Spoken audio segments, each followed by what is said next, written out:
नमस्कार. ARS ऑटोवर्कच्या या व्हिडिओमध्ये आपण बघणार आहोत की एखादं इन प्रोग्रेस जॉब कार्ड त्याचं इनवॉइस कसं जनरेट करायचं आणि पेमेंट कसं अपडेट करायचं. सो बघू शकता तुम्ही इन प्रोग्रेसवरती आपल्याकडे वरती कस्टमर आहेत सागर माने. त्यांचं काम झालेलं आहे. सो मी डन क्लिक करतो. त्यानंतर मला इथं येतं सागर मानेचं जनरेट इनवॉइस. ओके, मी जनरेट इनवॉइसवरती क्लिक केलं.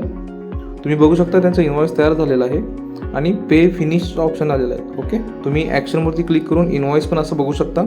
अशा प्रकारे झूम करून तुम्ही बघू शकता टोटल बिल वगैरे बरोबर आहे का, राईट. सो माझं पूर्ण काम झालेलं आहे. मी आता पेमेंट घेतो कस्टमरकडून. सो इथं बघू शकता सागर माने कस्टमर आलेले आहेत. व्हेकल नंबर पण आलेला आहे. ओन्ली पेमेंट मोड मला कॅश किंवा UPI सिलेक्ट करायचं आहे. सो मी UPI सिलेक्ट करतो.